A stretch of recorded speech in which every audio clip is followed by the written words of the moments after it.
சந்திரமதி. ஆசிரியர் கல்கி. அத்தியாயம் 1. சில நாளைக்கு முன்பு வங்காளி பாஷையிலிருந்து மொழிபெயர்த்த காதல் சக்கரம் என்னும் கட்டுரையை நான் படிக்க நேர்ந்த போது எங்கள் ஊரில் பல வருஷங்களுக்கு முன்னர் நடந்த ஒரு சம்பவம் ஞாபகம் வந்தது. மேற்படி கட்டுரை விஷயத்துக்கும் நான் சொல்ல போகும் சம்பவத்துக்கும் அதிக சம்பந்தமில்லை என்பது உண்மைதான். ஆனால் தலைப்பு மட்டும் இரண்டுக்கும் பொருத்தமானது. நான் சொல்லப்போவது ஒரு காதல் சம்பவமே. அதற்கு ஒரு சக்கரம் அன்று 4 சக்கரங்கள் உதவி செய்தன. என்னுடைய கதையில் ஒரு மோட்டார் வண்டி முக்கியமான ஸ்தானத்தை வகிக்கிறது. தயவு செய்து 25 வருஷம் பின்னால் போங்கள். அப்போது என்னுடைய பள்ளிக்கூடத்தில் இப்போதுள்ளது போன்ற ஆடம்பரம் ஒன்றும் கிடையாது. கட்டிடம் இல்லை, பெஞ்சு நாற்காலி கூட இல்லை. கீற்று கொட்டகையில் தான் பள்ளிக்கூடம் நடந்தது. கீழே மணலை கொட்டி பரப்பி இருந்தது. வெறும் பலகைகளை வரிசையாக போட்டு பிள்ளைகள் உட்கார்ந்திருந்தார்கள். ஆனால் அந்த காலத்தில் பிள்ளைகளுக்கு சொல்லிக் கொடுப்பது என்றால் எனக்கு வெகு உற்சாகம் இருந்தது. பிள்ளைகளும் உற்சாகமாக படித்தார்கள். நான் சொல்லும் காலத்தில் பள்ளிக்கூடத்தில் 30 குழந்தைகள் இருந்தன. அக்ரகாரத்திலிருந்து 5 குழந்தைகள், வேளாள தெருவிலிருந்து 7-8 பேர், பாக்கி குழந்தைகள் குடியான தெருவிலிருந்து வந்தன. குடியான குழந்தைகளில் 4-5 பெண்களும் இருந்தார்கள். அவர்களில் ஒருத்திக்கு சந்திரமதி என்று பெயர். அவள் நாட்டாண்மைக்காரன் நல்லானின் மகள், தாயில்லா குழந்தை. அவளை பார்க்கும் போதெல்லாம் எனக்கு பாரதியாரின் பின்வரும் வரிகள் ஞாபகத்துக்கு வரும். பச்சை குழந்தையடி, கண்ணில் பாவையடி சந்திரமதி, இச்சை கினிய மது என் இரு விழிக்கு தேனிலவு. அவளுடைய முகத்தில் களை சுட்டிற்று. கருவண்டுகளை போன்ற அவளுடைய பரந்த கண்கள் யாருடைய உள்ளத்தையும் கொள்ளை கொள்ளும். தலைமயிரை அலட்சியமாய் எடுத்து ஒரு சொருக்கு போட்டு கொண்டு வருவாள். அப்போது அவளை பார்த்தால் பண்டைய காலத்து திறமை வாய்ந்த சிற்பி ஒருவன் சாமுத்திரிகா லட்சணத்தில் அணுவளவும் பிசகாமல் அமைத்த ஒரு சிலை உயிர் பெற்று நடந்து வருவது போல தோன்றும். அழகை போலவே சமத்து. அவளுடைய வகுப்பில் அவள்தான் எப்போதும் முதலாவதாயிருந்தாள். அவளை பள்ளிக்கூடத்திலிருந்து நிறுத்திய போது எனக்குண்டான துக்கத்தை சொல்லி முடியாது. நமது சமூக நிலைமையை பற்றி நினைத்து அடிக்கடி வருந்துவேன். வேறொரு தேசமாயிருந்தால் இந்த மாதிரி அழகும் சமத்தும் உள்ள பெண்கள் வருங்காலத்தில் எவ்வளவோ முன்னுக்கு வருவார்கள்.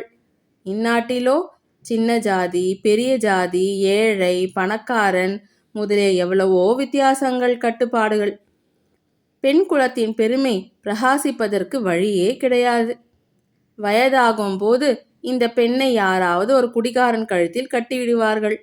அடியும் உதையும் பட்டு எப்படியோ காலத்தை கழித்துவிட்டு கடைசியில் எல்லோரும் போக வேண்டிய இடத்துக்கு போய் சேர்வாள். இவ்வாறெல்லாம் நான் எண்ணமிட்டதுண்டு. 4-5 வருஷங்கள் சென்றன. சந்திரமதி நான் எதிர்பார்த்தது போலவே அழகு வடியும் இளமங்கையானாள். அவளுடைய கல்யாணமும் நான் எதிர்பார்த்தது போலவே நடக்கும் என்று தோன்றிற்று. குளக்கரைக்கோ ஆற்றங்கரைக்கோ நான் போகும்போது சில சமயம் சந்திரமதி எதிர்படுவாள். சார், சௌக்கியந்தானா என்று கேட்பாள். எனக்கு உடம்பு பூரித்து போகும். ஒரு நாள் காலை நேரத்தில் குளக்கரையில் இருந்த இலுப்பந்தோப்பில் தரையிலே புஷ்ப பாவாடை விரித்தது போல உதிர்ந்திருந்த இலிப்பை பூக்களை அவள் திரட்டி கொண்டிருந்தாள். மேலே மரக்கிளைகளில் நானாவிதமான பட்சிகள் பாடிக்கொண்டிருந்தன. இலிப்பை பூவின் மனோகரமான மனம் கம்மென்று வீசிக்கொண்டிருந்தது. அந்த காட்சியும் கீதமும் மனமும் என்னை பூரணமாய் வசீகரித்தன. அவ்விடத்தில் சற்று நின்று, என்ன சந்திரமதி, உனக்கு கல்யாணமாமே என்று சிரித்து கொண்டே கேட்டேன். அவளுடைய கண்களில் ஜலம் துளித்ததை கண்டதும் என்னுடைய சிரிப்பு சாம்பலாகிவிட்டது.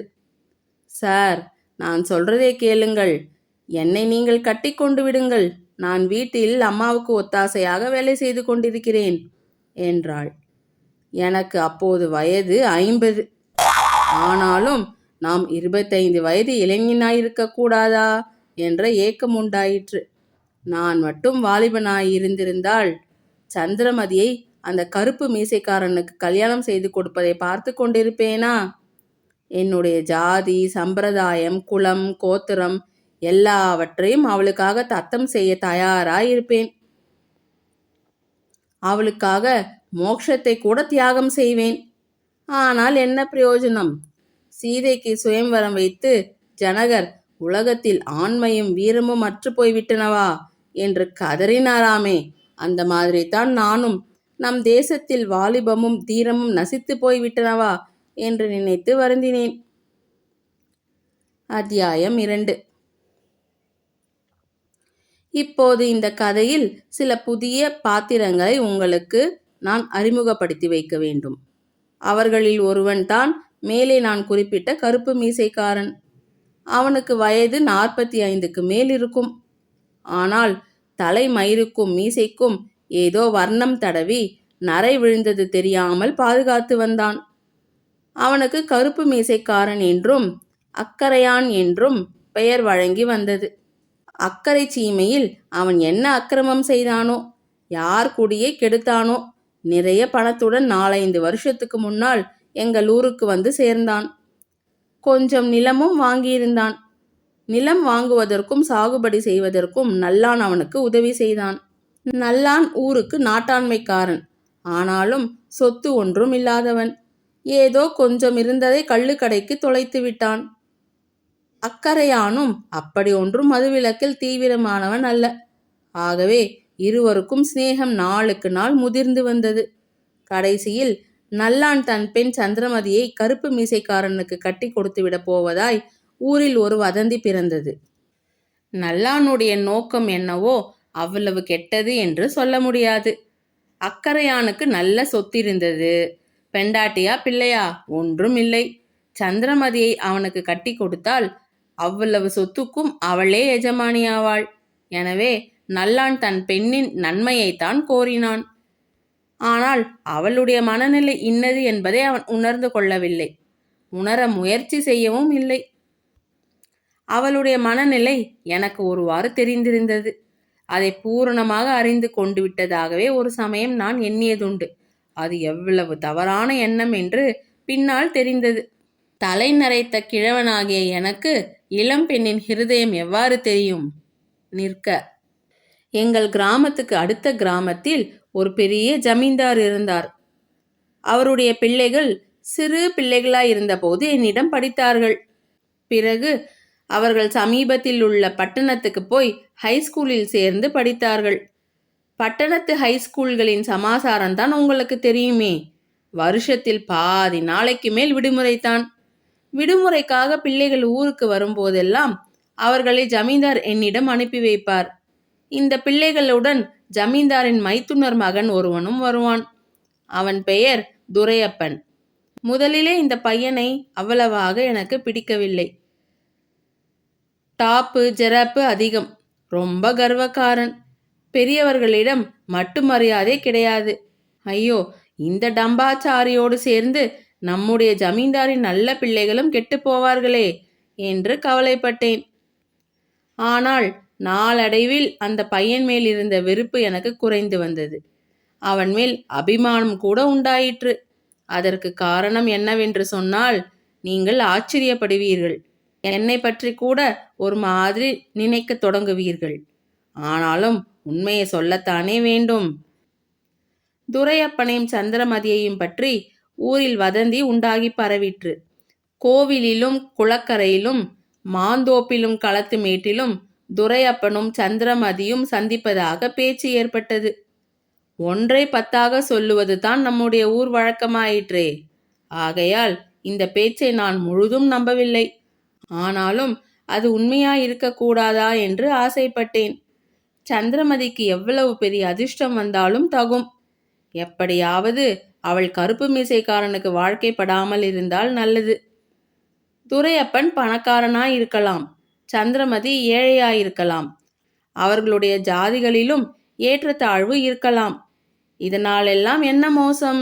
அவர்கள் இருவரும் கல்யாணம் செய்து கொண்டு ஏன் சுகமாயிருக்க கூடாது? வதந்தியில் கொஞ்சம் உண்மை உண்டு என்று எனக்கு சீக்கிரத்தில் தெரிய வந்தது. ஒரு நாள் அந்த கருப்பு மீசைக்காரன், அவன் மோரக்கட்டையில் இடி விழ என்னிடம் வந்தான். சார், அப்புறம் என்மேல் தப்பு சொல்லாதீங்கோ. யாரோ ஒரு வெள்ளாழப் பையன் வருகிறானாமே இங்கே, துரையப்பன் என்று. அவன் இனிமேல் இந்த ஊர் பக்கம் தலை காட்டக்கூடாது. அப்படி தலை காட்டினால் வெட்டி மடைவாயில் வைத்து விடுவேன் என்றான். இந்த உருட்டலுக்கெல்லாம் நானா பயப்படுகிறவன்? துரையப்பனுடைய தகப்பனார் லேசுப்பட்டவர் அல்ல என்றும், கவர்மெண்ட்டே அவர் கைக்குள் அடக்கம் என்றால் துரையப்பன் மேல் யாராவது கையை வைத்தாலும் போதும், அவன் கதி அதோ கதிதான் என்றும் நான் திரும்பி பயமுறுத்தினேன். எல்லாம் சீக்கிரம் பார்க்கலாம் என்று அக்கறையான் உரிமை கொண்டு போய்விட்டான். இன்னும் ஒரே ஒரு புதிய ஆளை உங்களுக்கு நான் தெரியப்படுத்தியாக வேண்டும்.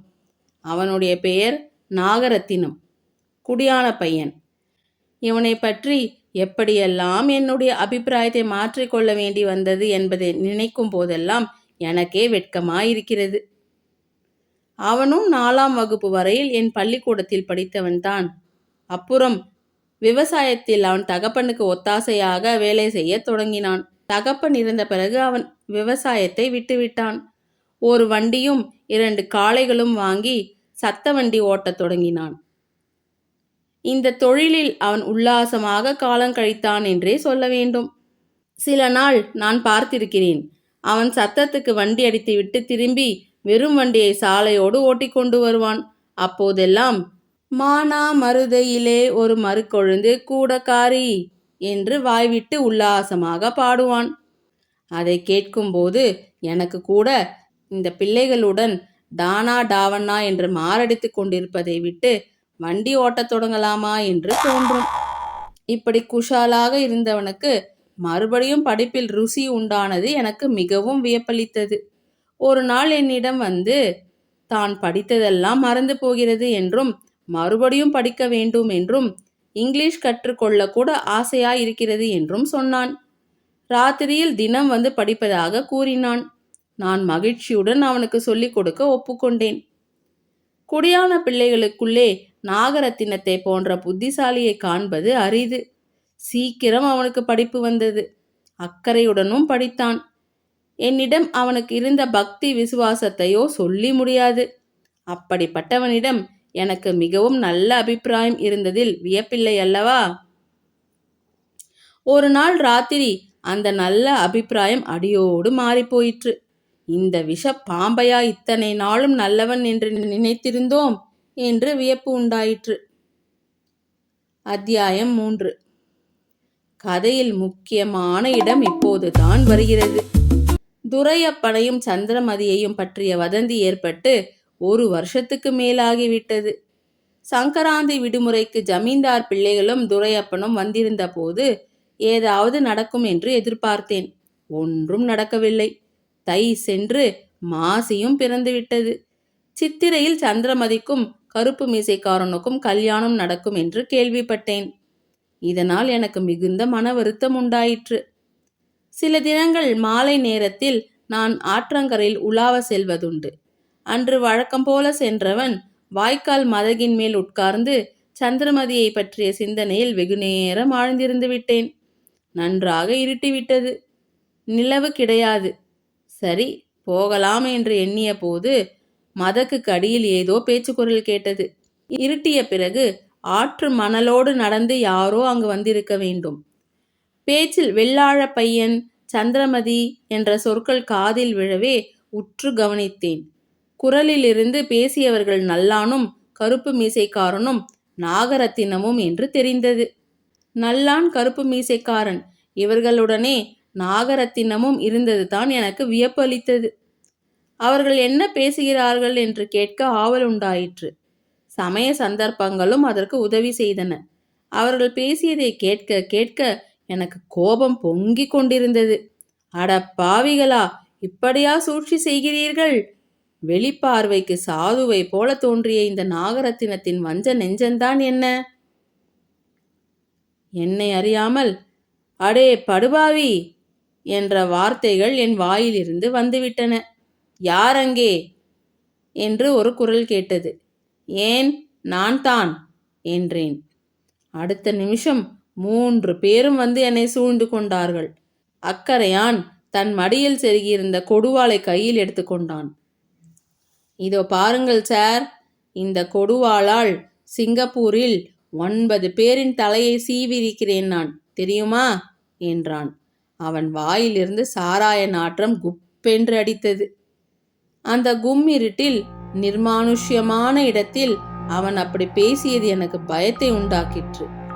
கை கால்கள் வெடவெடத்தன. மேலும் அவன் தொடர்ந்து, நாங்கள் பேசியது உங்கள் காதில் விழுந்திருக்கும். அதை வேறு யாரிடமும் சொல்வதில்லை என்று உங்கள் தலைமேல் அடித்து சத்தியம் செய்யுங்கள். இல்லாவிட்டால் இங்கேயே உங்களை வெட்டி இந்த மதகின் அடியில் புதைத்து விடுவேன் என்றான். அத்தியாயம் 4. வாழ்க்கையில் நம்முடைய குணத்தை சோதிக்க கூடிய சில சந்தர்ப்பங்கள் ஏற்படுகின்றன. அந்த சந்தர்ப்பங்களில் தீரத்துடன் நடந்து கொள்ள நாம் தவறிவிடுகிறோம். பிறகு வாழ்நாள் முழுவதும் அடாடா, அப்படி செய்தோமா, இப்படி செய்தோமா என்று சிந்தித்து கவலைப்படுகிறோம்.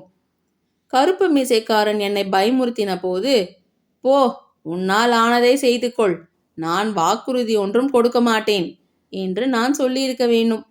ஆனால் அப்படி சொல்ல எனக்கு தைரியம் வரவில்லை. எனக்கு என்ன அப்பா வந்தது? உங்கள் வினை. நான் தலையிடலை, நான் ஒருவரிடமும் சொல்லவில்லை என்றேன். கருப்பு மீசைக்காரன், அது போதாது என்றான். அவன் இஷ்டப்படி சத்தியமாய் என்று சொல்லி தலையில் அடித்து கொடுத்தேன்.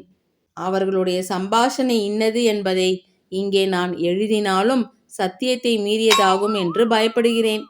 ஆதலின் பின்னால் நடந்த சம்பவங்களை மட்டும் கதையைப் போல எழுதி சொல்கிறேன். அவற்றிலிருந்தே மேற்படி சம்பாஷணையின் போக்கை நீங்கள் ஊகித்து அறிந்து கொள்ளலாம். ஞான ரதம் என்னும் நூலில் கந்தர்வலோகத்து மதனன் விழாவை பற்றி படித்திருப்பீர்கள். எங்கள் ஊர் குடியான தெருவிலும் மாசி மாதத்து பௌர்ணமி அன்று காமன் பண்டிகை கொண்டாடுவார்கள். பாரதியார் வர்ணித்திருக்கும் கந்தர்வலோக விழாவில் உள்ள சௌந்தரிய அற்புதம் ஒன்றும் இங்கே கிடையாது. நுண்வான் கொண்டு அமைக்கப்பட்ட பதுமைகள், சைத்ரிக் ஜீவன் பெற்ற சித்திரங்கள், மாட நிலத்து மண்டபங்கள், சூரியகாந்த கல் மேடைகள், அழகே உருவெடுத்த கந்தர்வ யுவர்கள் யுவதிகள், அவர்கள் இணை இணையாக வட்டங்களிட்டு கூத்தாடும் காட்சிகள் முதலியவற்றை எங்கள் ஊர் மதனன் விழாவில் பார்க்க முடியாது.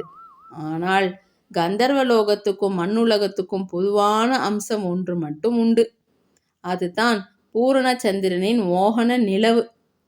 குப்பை கூளங்கள் நிறைந்து தரித்திரம் தாண்டவமாடும் எங்கள் கிராமத்திலே கூட மாசி மாதத்து பௌர்ணமி அன்று இரவு சௌந்தரிய தேவதை கொழுவீற்று இருப்பாள். இன்னொரு விதத்திலும் கந்தர்வலோக மதனன் விழாவுக்கும் எங்கள் ஊர் மன்மதசாமி உற்சவத்துக்கும் ஒற்றுமை உண்டு. அதாவது விழாவில் கலந்து கொள்வோர் காட்டும் உற்சாகத்தில் தொண்டு கிழவர் முதல் குஞ்சு குழந்தைகள் வரையில் இரவு முழுவதும் மெய்மறந்து களிப்பு கடலில் மூழ்கியிருப்பார்கள். தந்தத்தை ஒத்த வெண்ணிற தென்னங்குருத்துகளை கொண்டு சப்பரம் கட்டுவார்கள். அதில் சிவபெருமான் படம் ஒன்றை வைத்து ஊர்வலம் விடுவார்கள். சப்பரத்துக்கு எதிரில் மன்மத வேஷமும் ரதி வேஷமும் போட்டு 2 பிள்ளைகளை நிறுத்தியிருப்பார்கள்.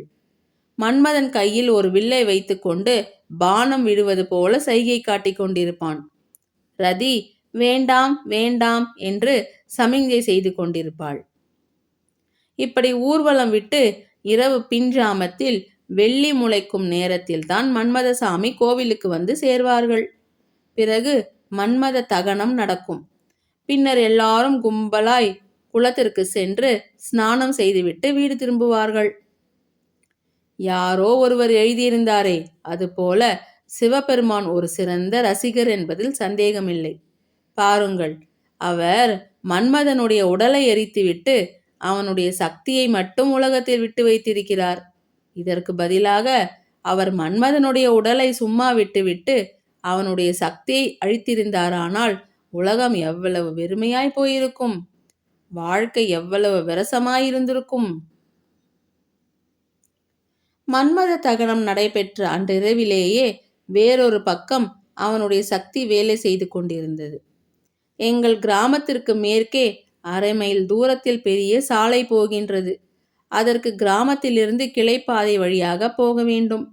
கிளைப்பாதை பெரிய சாலையுடன் சேரும் இடத்தில் இருபுறமும் மரங்கள் அடர்த்தியாய் இருக்கின்றன.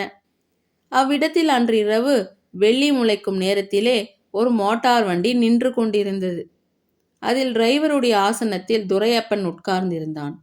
கிளைப்பாதையை அவன் அடிக்கடி நோக்கி கொண்டிருந்தான். சற்று நேரத்துக்கெல்லாம் கிளைப்பாதையில் 2 உருவங்கள் தென்பட்டன. அவை அருகில் நெருங்கிய போது சந்திரமதியும் நாகரத்தினமும் என்று தெரிய வந்தது. மேற்கு திசையில் அடி வானத்தில் இறங்கிக் கொண்டிருந்த வெளியே சந்திரனின் ஒளி சந்திரமதியின் முகத்தில் படுங்கால் அவளுடைய இதழ்களில் புன்னகையும் கண்களில் நீர்த்துளியும் இருப்பது தெரிய வந்தது.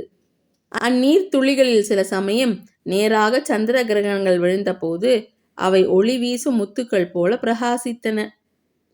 மோட்டாரின் அருகில் அவர்கள் வந்ததும் துரையப்பன் சட்டென்று இறங்கி கதவை திறந்தான்.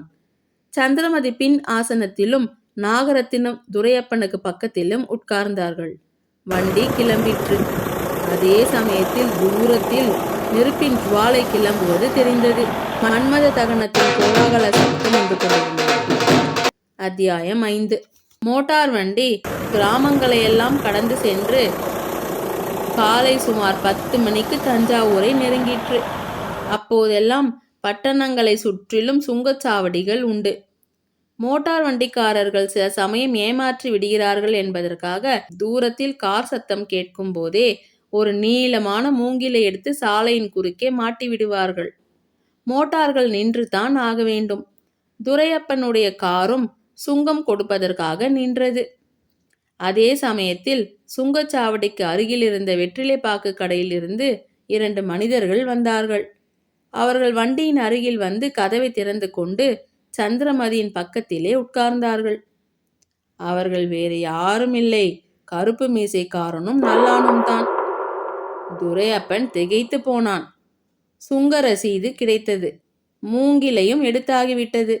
ஆனால் துரையப்பன் வண்டியை ஓட்டவில்லை. அக்கரையான் தன்னுடைய பொடி டப்பையை எடுத்து ஓர் உறிஞ்சினான். பிறகு கையை உதறிக்கொண்டே, ஏன் தம்பி தாமதம், ஓட்டுங்க, எங்கே போகலாம் என்று உத்தேசித்து வந்தீங்களோ அந்த இடத்துக்கே ஓட்டுங்க என்றான். இதற்குள் வேடிக்கை பார்க்க ஜனங்கள் வந்து கூடிவிட்டார்கள். அங்கு நிற்பதில் பயனில்லை என கண்ட துரையப்பன் வண்டியை விட்டு கொண்டு சென்றான். பட்டணத்திற்குள் ஒரு சந்தில் நுழைந்து பூட்டியிருந்த ஒரு வீட்டுக்கு எதிரில் நிறுத்தினான். நாகரத்தினத்திடம் சாவியை கொடுத்து திறக்கச் சொன்னான். எல்லோரும் வண்டியிலிருந்து இறங்கினார்கள். துரையப்பன் மட்டும் தயங்கினான். கருப்பு மீசைக்காரன் அவனுடைய கையை பிடித்து, வாங்க தம்பி வாங்க என்று கூறி இறக்கினான். உள்ளே போய் எல்லோரும் உட்கார்ந்த பிறகு அக்கரையான், தம்பி இப்போ என்ன சொல்றீங்க என்று கேட்டான். என்னத்த சொல்கிறது, இந்த பெண் பட்டணம் பார்க்க வேண்டும் என்றாள், அழைத்து கொண்டு வந்தேன். உங்களுக்கு இஷ்டமில்லை என்றால் திருப்பி அழைத்து கொண்டு போங்கள் என்றான். அப்படியெல்லாம் கோபிக்க வேண்டாம் தம்பி, அப்புறம் நாட்டாமைக்காரர் வீட்டு எருமை கன்று குட்டி புல்லு தின்னாது என்றான் அக்கரையான். அதை கேட்ட நல்லான் கொல்லென்று சிரித்தான். இப்படி கொஞ்ச நேரம் அகட விகட பேச்சு ஆன பிறகு, அதெல்லாம் இருக்கட்டும் தம்பி, மேற்கொண்டு நடக்கிறதை பற்றி பேசுங்க என்றான் அக்கரையான். மேற்கொண்டு என்ன நடக்கிறது? நீங்க சொல்லாவிட்டால் நான் சொல்கிறேன். எப்படியும் நீங்க சந்திரமதியை இட்டு கொண்டு வந்து விட்டீங்க. மறுபடியும் நாங்க அவளை அழிச்சுக்கிட்டு போகிறது நியாயமில்லை. எப்படியாவது அவள் சுகமாயிருந்தால் நாட்டாமைக்காரருக்கு சந்தோஷம்தான். ஆனால் அந்த பெண்ணை வளர்க்கிறதுக்கு அவர் ரொம்ப பாடுபட்டிருக்கிறார். ஒரு 3000 ரூபாய் கொண்டு வந்து கொடுத்துவிட்டு குஷாலாக அழைத்து கொண்டு போங்க, அவ்வளவுதான் நாங்க சொல்கிறது என்றான். துரையப்பன் கொஞ்சம் நேரம் யோசனை செய்தான். சரி, 3 நாள் எனக்கு அவகாசம் கொடுங்கள், பணம் கொண்டு வருகிறேன் என்றான். இதற்கு அவர்கள் சம்மதிக்கவே துரையப்பன் வீட்டை விட்டு வெளியேறி மோட்டாரை சிரித்து கொண்டு சென்றான். அவனுடைய பெட்டி மட்டும் இவர்களிடம் இருந்தது. இதெல்லாம் திங்கட்கிழமை நடந்தது. செவ்வாய், புதன், வியாழன் வரையில் அந்த வீட்டிலேயே இருக்க தீர்மானித்திருந்தார்கள். அவர்களுடைய உத்தேசம் என்னவென்பதை வாசகர்களை ஊகித்திருக்கலாம். துரையப்பன் பணம் கொண்டு வருவான். அதை வாங்கி கொண்டு அவனை நன்றாய் அடித்து போட்டுவிட்டு மற்றவர்கள் எல்லோரும் ஊருக்கு திரும்பி விடலாம் என்று எண்ணியிருந்தார்கள். ஆனால் சந்திரமதி அதற்கு குறுக்கே நின்றாள். துரையப்பன் போனதிலிருந்து அவள் கண்ணீர் விட தொடங்கிவிட்டாள். நாளாக நாளாக அவளுடைய துக்கம் அதிகமாயிற்று. துரையப்பன் திரும்பி வரும்போது அவ்வீட்டில் தன்னால் இருக்க முடியாது என்றும், இருந்தால் கட்டாயம் அவனிடம் உண்மையை கூறி எச்சரிக்கும்படி இருக்கும் என்றும் கூறினாள். கடைசியாக புதன்கிழமையன்று அவளை ஊருக்கு அனுப்பிவிட தீர்மானித்தார்கள். நல்லானுக்கு தனியாக இருந்து சமாளிக்க தைரியமில்லை. அக்கரையானை தனியே விட்டுவிட்டு போனால் 3000 ரூபாயும் தன்னிடம் ரொக்கமாக வரவேண்டுமே என்ற பயமும் அவனுக்கு இருந்தது. ஆகவே நாகரத்தினத்துடன் சந்திரமதியை கூட்டி ஊருக்கு அனுப்பிவிட தீர்மானித்தார்கள். புதன்கிழமை காலையில் நாகரத்தினமும் சந்திரமதியும் திருநாகேஸ்வரத்துக்கு டிக்கெட் வாங்கி கொண்டு தஞ்சாவூர் ஸ்டேஷனில் ரயில் ஏறினார்கள். துரையப்பனை அடித்து ஹிம்சிக்க கூடாது என்று சந்திரமதி 100 தடவை மன்றாடி நல்லானிடம் வாக்குறுதி வாங்கி கொண்டாள். ஆனால் அக்கரையான் வாய் திறக்கவில்லை. வியாழக்கிழமை பொழுது விடிந்ததிலிருந்து துரையப்பன் வருவான் வருவான் என்று நல்லானும் கருப்பு மீசைக்காரனும் எதிர்பார்த்து கொண்டிருந்தனர். அவன் வரவே இல்லை. ஓஹோ, பையன் ஏமாற்றி விட்டான் என்று அப்போதுதான் அவர்களுக்கு தோன்றியது. உடனே 2 பேருக்கும் ஒருவித பயம் உண்டாகிவிட்டது. ஒரே மூச்சாக ரயில்வே ஸ்டேஷனுக்கு சென்று ரயில் ஏறினார்கள். அத்தியாயம் 6. வாசகர்களுடைய மனதில் நெடுநேரமாய் இருந்து வரும் சந்தேகத்தை இப்போது நிவர்த்தி செய்கிறேன். ஏதோ அருகில் இருந்து பார்த்தது போல சொல்கிறீரே, இவ்வளவு விவரங்களும் உமக்கு எப்படி தெரிந்தது என்று கேட்பீர்கள். கருப்பு மீசைக்காரனும் நல்லானும் ஒன்று விடாமல் எனக்கு சொல்லித்தான் தெரிந்து கொண்டேன். சனிக்கிழமையன்று அவர்கள் என்னை தேடிக்கொண்டு வந்தார்கள். அவர்கள் அப்படி என்னை தேடி வந்ததற்கு காரணம் நாகரத்தினமும் சந்திரமதியும் அன்று வரையில் ஊருக்கு வந்து சேராதது தான். அதனால் இந்த 2 பேரும் எவ்வளவு திடுக்கிட்டு போயிருக்க வேணும், எவ்வளவு கவலைக்குள்ளாகி இருக்க வேணும் என்று நான் சொல்ல வேண்டியதில்லை. ஆகையினாலே தான் அக்கரையான் என்னை தேடிக்கொண்டு வந்தான். சார், மோசம் போய்விட்டது சார், நீங்கள் தான் யோசனை சொல்ல வேணும் சார் என்றான். நல்லானோ பேசக்கூட முடியாதவனாய் கவலையில் மூழ்கியிருந்தான். அவர்கள் எல்லா விவரமும் சொன்ன பின்னர், நாகரத்தினத்துக்கும் சந்திரமதிக்கும் என்னத்தான் நேர்ந்திருக்கலாம் என்று உங்களுக்கு தோன்றுகிறது என்று கேட்டேன். துரையப்பன் ஆள் பலத்துடன் வந்து வழியில் அவர்களை சந்தித்து நாகரத்தினத்தை கொன்றுவிட்டு சந்திரமதியை கொண்டு போயிருப்பான் என்று அவர்கள் நினைத்தார்கள். உண்மையில் சந்திரமதியை பற்றி நான் அப்போது அவ்வளவு கவலைப்படவில்லை. நாகரத்தினத்தை பற்றித்தான் வருத்தப்பட்டேன். அந்த பையனும் இந்த துஷ்டர்களுடைய சதி ஆலோசனையில் சேர்ந்ததற்காக எனக்கு என்னத்தான் வருத்தம் இருந்த போதிலும் அவன் மேல் அபிமானமும் இருந்தது. ஏதோ என்னால் ஆனதை பார்க்கிறேன், நீங்கள் ஒன்றும் வெளியில் சொல்ல வேண்டாம். சந்திரமதி மாமன் ஊருக்கு போயிருப்பதாகவே இருக்கட்டும் என்று கூறி அவர்களை அனுப்பிவிட்டு உடனே பக்கத்து ஊர் ஜமீன்தார் வீட்டுக்கு போனேன். அவரிடம் பல விஷயங்களை பற்றி பேசிவிட்டு, துரையப்பன் இப்போது எங்கே இருக்கிறான், சௌக்கியமா இருக்கிறானா என்று கேட்டேன். அவர், அதை ஏன் கேட்கிறீர்கள் போங்கள், அவனால் எங்களுக்கு ரொம்ப தொல்லையாகிவிட்டது. இங்கே காமன் பண்டிகை அன்றைக்கு மோட்டாரில் வந்திருந்தான். மறுநாள் காலையில் பார்த்தால் ஆளை காணோம், சொல்லாமல் போய்விட்டான். பல இடங்களுக்கும் கடிதம் போட்டதில் இன்று தான் தகவல் வந்தது. பையன் திருநெல்வேலியில் அவனுடைய மாமனார் வீட்டில் இருக்கிறானாம். உடம்பு ஏதோ அசௌக்கியமாம் என்றார். கடிதத்தை எடுத்து நானே பார்த்தேன். திருநெல்வேலியில் புதன்கிழமைத்தான் அந்த கடிதம் தபாலில் போடப்பட்டிருந்தது. எனக்கு விஷயம் விளங்கிவிட்டது. துரையப்பன் கருப்பு மீசைக்காரனை கண்டு பயந்து போய்விட்டான். உடும்பு வேண்டாம், கையை விட்டால் போதும் என்று எண்ணி இந்த பக்கத்திலேயே இல்லாமல் ஓடிவிட்டான். இன்னொரு விவரமும் அவனை பற்றி எனக்கு தெரிந்தது. அவனுக்கு கல்யாணம் ஏற்கனவே ஆகியிருக்கிறது என்று. இது தெரியாமல் போனதனால் அல்லவா அவன் சந்திரமதியை தொடர்ந்து அலைவது பற்றி நான் கோபம் கொள்வதற்கு பதில் சந்தோஷம் அடைந்தேன். என்ன மதியினம். அத்தியாயம் 7. துரையப்பன் கதை தீர்ந்தது. அவன் எக்கேடு கெட்டாவது போகட்டும். ஆனால் நாகரத்தினமும் சந்திரமதியும் என்ன ஆனார்கள்? அவர்களுக்கு வழியில் வேறு என்ன விபத்து நேர்ந்திருக்க கூடும்? ஐயோ பாவம், நல்ல குழந்தைகளாயிற்றே. அப்புறம் சில தினங்கள் வரையில் எனக்கு வேறு எதிலும் புத்தி செல்லவில்லை. வீட்டிலும் வெளியிலும் ஆற்றங்கரையிலும் இலுப்பந்தோப்பிலும் எங்கே எதை பார்த்தாலும் சந்திரமதியின் ஞாபகமே வந்தது. உடன் நாகரத்தினத்தின் ஞாபகமும் சேர்ந்தே வந்தது. சிறிது சிறிதாக என் மனதில் ஒரு சந்தேகம் உதிக்கலாயிற்று. ஒருவேளை அப்படியும் இருக்குமோ? அவ்வளவு நெஞ்செழுத்தக்காரர்களா அவர்கள்? எல்லா சந்தேகமும் அடுத்த சனிக்கிழமையன்று நீங்கிவிட்டது. அன்று எனக்கு பின்வரும் கடிதம் வந்தது. என் மாணாக்கன் ஆதலால் எழுத்து பிழைகளை மட்டும் நீக்கிவிட்டு பிரசுரிக்கிறேன். மகாஸ்ரீ சார் அவர்களுக்கு தங்கள் அன்புள்ள மாணாக்கன் நாகரத்தினம் அநேக நமஸ்காரம். தங்களுக்கு நான் அதிகமான மன கஷ்டத்தை கொடுத்தேன். என்னை பற்றி தாங்கள் விபரீதமான எண்ணம் கொள்ளவும் இடம் கொடுத்தேன். மன்னிக்க வேணும். நான் என்ன செய்யலாம்? சந்தர்ப்பங்கள் அப்படி நேர்ந்தன. என்னிடம் துரையப்ப பிள்ளையும் உதவி கேட்டார். கருப்பு மீசைக்காரரும் உதவி கோரினார். அவர்களுக்கு இணங்கி நடப்பதாக காட்டிக்கொள்ள வேண்டியது அவசியமாயிருந்தது. கடைசியில் பகவானுடைய அருளால் என்னுடைய மனோரதமே ஈடேறிற்று. சுவாமி, எனக்கும் சந்திரமதிக்கும் இன்று நேற்று நேசம் ஏற்படவில்லை. தங்கள் பள்ளிக்கூடத்தில் நாங்கள் படித்த காலத்தில் இருந்து ஏற்பட்டு வளர்ந்த நேசம்.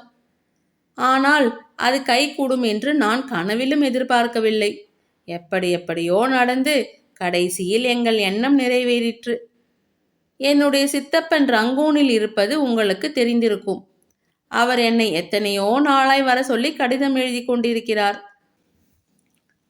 நானோ சந்திரமதியை பிரிய மனமின்றி போகாமல் இருந்தேன். இப்போது 2 பேரும் சேர்ந்து போகிறோம். நாட்டாமைக்காரரிடம் அவருக்கு எங்கள் பேரில் உள்ள கோபம் தணிந்து கருப்பு மீசைக்காரரும் ஊரை விட்டு போன பிறகு நாங்கள் திரும்பி வருவோம் என்று தெரியப்படுத்தவும். உங்கள் ஆசிர்வாதத்தினால்தான் எங்களுக்கு இந்த பாக்கியம் கிடைத்ததாக சந்திரமதி தினம் 100 தடவை சொல்கிறாள்.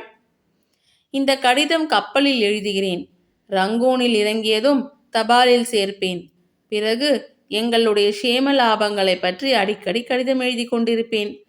தாங்களும் இந்த ஏழைகளை மறந்துவிடாமல் அடிக்கடி கடிதம் எழுத வேணும். இப்படிக்கு தங்கள் ஊழியன் நாகரத்தினம். மேற்படி கடிதம் எனக்கு எவ்வளவு சந்தோஷம் அளித்திருக்கும் என்று வாசகர்களுக்கு நான் சொல்ல வேண்டியதில்லை. ஆனால் ஒரே ஒரு வருத்தம்தான். என்னிடம் விஷயம் இப்படி என்று அந்த பயல் ஒரு வார்த்தை சொல்லியிருக்க கூடாதா? சொல்லியிருந்தால் பின்வரும் சந்திரமதி பாட்டின் அடியை அவனுக்கு நான் கற்றுக் கொடுத்திருக்க மாட்டேனா? நீலக்கடலினிலே நின் நீண்ட குழல் தோன்றுதடி, கோல மதியினிலே நின் குளிர்ந்த முகம் காணுதடி, ஞால வெளியினிலே நின் ஞான ஒளி வீசுதடி, கால நடையினிலே நின் காதல் விளங்குதடி. கதை முற்றும். இந்த கதை உங்களுக்கு பிடித்திருந்தால் தமிழ் கதைகள் அம்மு யூடியூப் சேனலுக்கு லைக், ஷேர், சப்ஸ்கிரைப் செய்து உங்கள் கமெண்ட்டுகளை பதிவிடுங்கள். நன்றி.